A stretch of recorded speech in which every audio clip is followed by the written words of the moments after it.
शुभकामना के साथ उत्तराखंड सामान्य जानकारी की श्रृंखला के 16वें दिन से आज हम उत्तराखंड नदी तंत्र, झीलें, ग्लेशियर, कुंडवा प्रपात के बारे में जानकारी साझा करेंगे और प्रयास करेंगे कि विभिन्न वर्षों में, गत वर्षों में जो प्रश्न पूछे गए हैं उन्हें आपके साथ साझा किया जाए।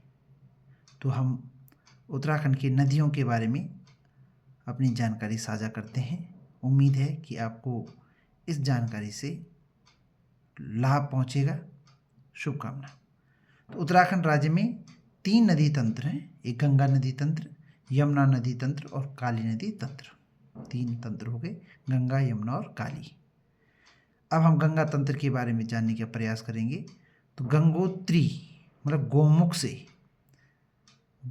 देवप्रयाग तक भागीरथी नाम की जो नदी है, जब यह नदी देवप्रयाग में अलकनंदा से मिल जाती है तो गंगा नाम से आगे बढ़ती है।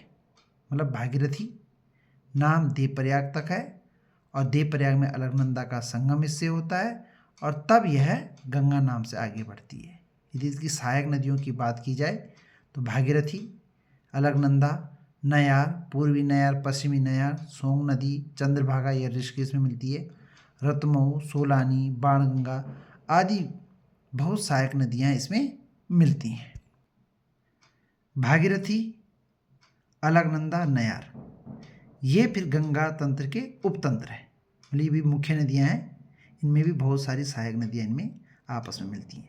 तो भागीरथी, अलकनंदा एवं नयार गंगा तंत्र के 3 उपतंत्र हैं।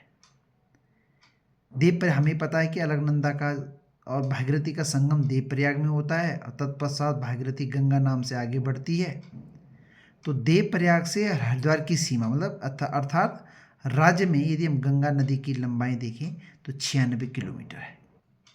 अब थोड़ी जानकारी यमुना तंत्र के बारे में जानने का प्रयास करते हैं। यमुना तंत्र उत्तरकाशी के बंदरपूंछ पर्वत की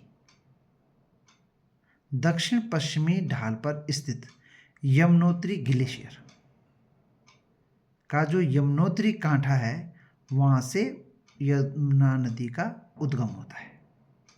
तो हम साधारण शब्दों में कह सकते हैं कि यमुना नदी का उद्गम स्थल बंदरपूंछ, यमुनोत्री हिमनद, यमुनोत्री कांठा। तो ये तीनों ही शब्द जो है इसके उद्गम स्थान से संदर्भित हैं।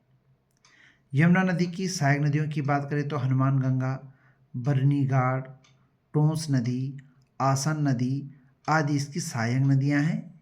और सबसे बड़ी सहायक नदी जो कि बहुत अधिक मात्रा में जल राशि लेकर यमुना नदी में मिलती है तो यह नदी टोंस नदी है। और टोंस नदी भी सुपिन और रुपिन 2 नदियों से मिलकर बनती है। और जो सुपिन नदी है ये उत्तरकाशी के स्वर्गारोहिणी ग्लेशियर से निकलती है और रुपिन हिमाचल से निकलती है। ये दोनों मिलकर फिर टोंस नदी बनाती है और यह टोंस नदी यमुना नदी की सबसे बड़ी सहायक नदी के रूप में यमुना नदी में मिलती है। अब कहाँ पर मिलती है ये नदी? यदि हम टोंस नदी की बात करें तो टोंस नदी हिमाचल बॉर्डर और उत्तराखंड बॉर्डर पर बहने के बाद कालसी एवं डाकपत्थर, यदि हम देहरादून जिले की बात करें तो इन स्थानों के बीच में कहीं पर यमुना नदी पे मिल जाती है।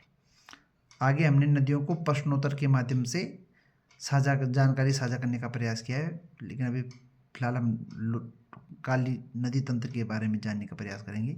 सबसे पूर्वी नदी तंत्र है, शारदा तंत्र भी इसे कहा जाता है। काली नदी ये पिथौरागढ़ जनपद के तिब्बत बॉर्डर के पास जैक्सर श्रेणियाँ हैं, हिमालय की जैक्सर श्रेणी, वहाँ के लिपुलेख के पास स्थित काला पानी स्थान से ये नदी निकलती है और भारत नेपाल बॉर्डर बनाते हुए बहती है। काली नदी पिथौरागढ़ के बाद चंपावत में प्रवेश करती है और टनकपुर के निकट जो पूर्णागिरि तीर्थ है उसके पास ब्रह्मदेव मंडी और ब्रह्मदेव मंडी के बाद यह काली नदी शारदा नदी के नाम से नेपाल में प्रवेश कर जाती है। इसका मतलब शारदा नदी को टनकपुर से पहले काली नदी के नाम से जाना जाता है।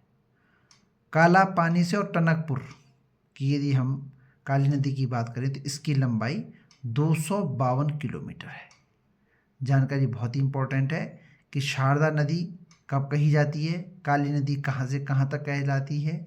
कब यह शारदा नदी कहलाए? तो बरमदेव, टनकपुर, पूर्णागिरि तीर्थ, 252 किलोमीटर। इस तरह के शब्द यदि हमारे दिलो दिमाग में बैठे हुए तो संबंधित प्रश्नों का आसानी से उत्तर दिया जा सकता है।